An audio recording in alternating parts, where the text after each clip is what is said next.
tienen un encuentro en la noche, un encuentro privado. Y justamente Nicodemo le dice, sabemos que tú eres el Hijo de Dios porque nadie hace los milagros, los prodigios que tú haces. Pero estoy hablando, yo quisiera hacer un símil. Nicodemo era la élite de la élite en el pueblo hebreo.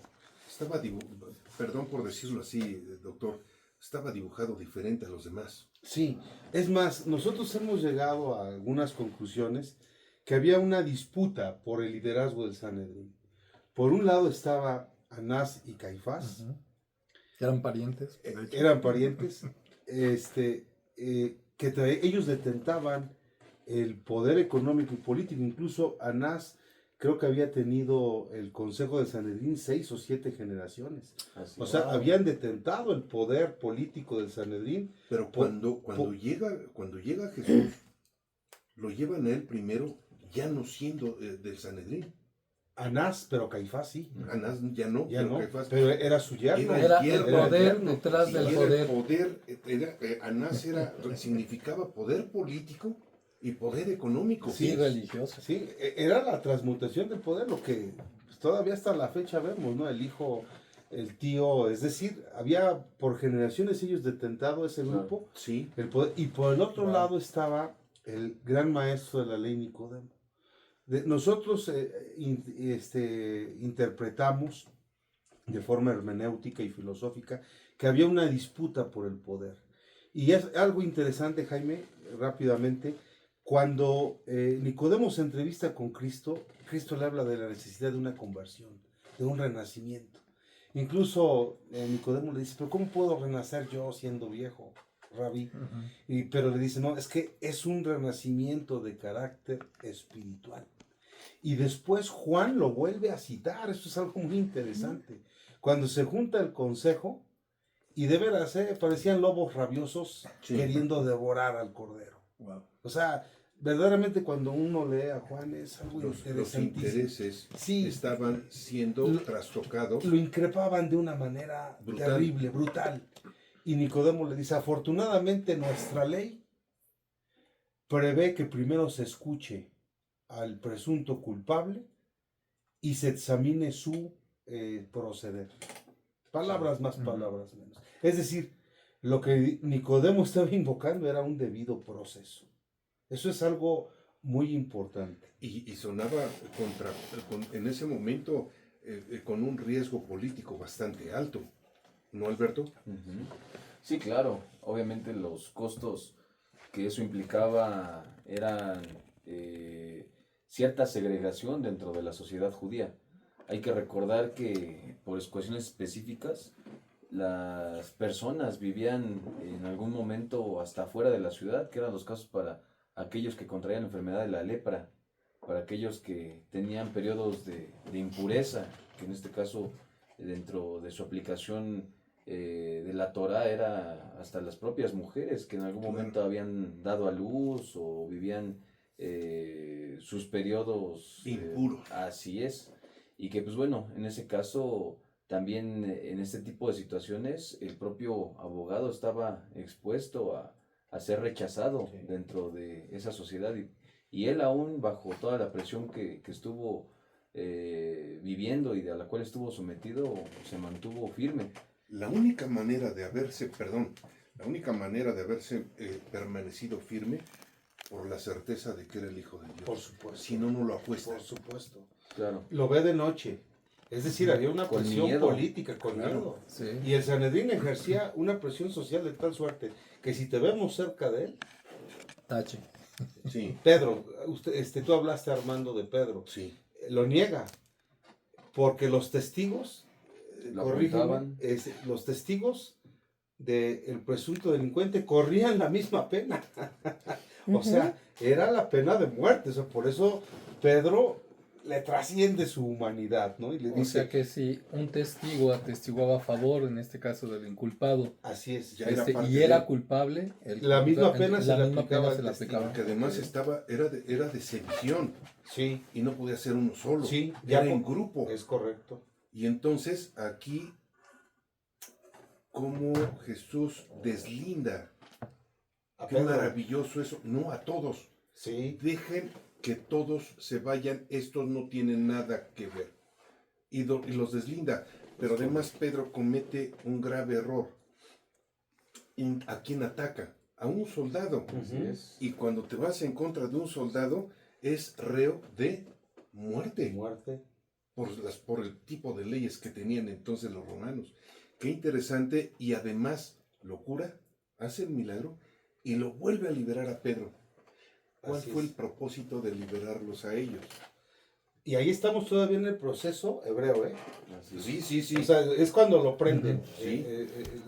Lo prenden, lo llevan a la casa de esas dos personas de carácter reptiliano, perdón que lo comente, pero es que es real, es real. O sea, Corruptos, an- altamente corruptos. corruptos Para para utilizar los términos de De hoy. sangre fría. de sangre fría. y en la última cena, Pedro, es todo, a ver, es un apóstol muy interesante, le dice, yo te seguiré contigo hasta la muerte o a la cárcel. Sí, Y le dice, no, espérame, me vas a negar 3 veces antes de que cante el gallo. Y es correcto, o sea, Pedro sabía que si lo defendía o atestiguaba, corría la misma muerte. Ahora, y eso lo dejó también aquí para el análisis, el proceso hebreo para mí lo gana Nicodemo. No lo logran condenar. totalmente. Lo tienen que transferir a otra instancia. Ujú. Es algo interesante que Ujú. después ojalá De podamos hecho- aquí discernir. ¿Eh? De hecho, en la película de La Pasión de Mel Gibson, digo que está muy basado precisamente En esa pasión. en las visiones En la de visión de de- Ana, Y del Evangelio Ana de Juan. Catalina Denning. Ahí se ve que cuando Nicodemo defiende a Jesús, como que lo agarran entre varios y lo sacan. Sí, Ahí se ve, digo, en los evangelios no se menciona esto, en la película sí, que ahí no recuerdo si es parte de las visiones de Ana Catalina de Emmerich, pero ahí se ve que como que no, no nos conviene que hable, sáquenlo. sí. ¿De qué está liberando Jesús a su gente? De la muerte, Sí, pero además de qué? de que se les aplique la misma sentencia. La muerte, pero si mueren ellos, Sí, se muere muere toda la enseñanza. Así es. Entonces lo está protegiendo para proteger Sí, por supuesto. su legado. Cuando muchas veces aparecen o hacen aparecer, perdón, si puede estar algún otro criterio, es aceptable, pero cuando muchos atacan a Pedro diciendo que es cobarde, porque huye, yo pienso que es el propio Espíritu Santo que lo está guiando para abandonarse de ahí y poder continuar el legado, porque ya habían dejado el legado bajo sus hombros. Sí, por supuesto. Claro. Entonces Cristo está liberando a su propia gente para la consecución de esta nueva forma de ser del hombre. Sí, claro. Y desde luego es un tema interesante. Yo regreso. Yo creo que Nicodemo impacta de tal suerte a Sanedrín Sí. que obviamente no logra la trascendencia a la vida de Cristo. O sea, paró en seco. Si bien es cierto, lo mayoritearon, porque eso es cierto también, había una mayoría en contra, no tienen más remedio que trascender el juicio hebreo al juicio romano. Es más, suena en algún momento dado, no sé, Alberto, en algún momento dado las palabras que dejaron escritas suena casi como amenaza al propio Sanedrín ahí. Ujú. Sí, perdón, adelante. Sí, sí, claro, obviamente el interés en ese caso, quienes cooptaron el Sanedrín estaba en llevar a la última de las penas a Jesucristo y que únicamente lo pudieron lograr con ese cambio de la aplicación de la ley, porque de cierta forma la ley hebrea ya era insuficiente para los propósitos de los fariseos y tuvieron que, como lo comentábamos, ¿no? Manipular pruebas, presentar testigos falsos y de cierta forma hasta unir al unísono al pueblo que estaba enardecido para pedir la liberación de un condenado, de una persona que ya tenía un procedimiento y que estaba condenado a la prisión, que en este caso fue Barrabás, Ujú. para que pudiera ser consumado su propósito injusto de los fariseos, que pues bueno, en este caso su ímpetu de quererlo someter a ese suplicio fue de liberar a alguien que sí ya estaba precisamente condenado y y que ahí en ese lugar quedara ocupado por Jesucristo. Y que, pues bueno, queda también dentro de estas reflexiones que estamos haciendo, que hasta en la parte romana, en la parte del juicio romano, agotaron esa figura del indulto que ya no aplicó a favor de un justo, sino a favor de un culpable, que en ese caso fue Barrabás. Qué curioso, ¿no, doctor? Sí, es decir, cuando ya no alcanza la ley hebrea, esta clase política, muy vinculada con los intereses de Roma, hace la solicitud formal a un personaje, desde mi perspectiva, claroscuros, que es Pilato, un gobernador, un procónsul romano, Timorato. timorato, gris, Sí. que actuaba como político. O sea, los políticos no quieren quedar mal con nadie. Entonces recibe al Sanedrín a su presión y le da entrada. Viene un interrogatorio muy interesante. Tan de poco carácter que lo deja dudando. Las palabras de la esposa lo dejan dudando de no te metas con este justo. Claro. Y lo dejan dudando. Y no sabe después qué hacer. Fíjese que aquí el abogado trae esta investigación, el final de Pilato.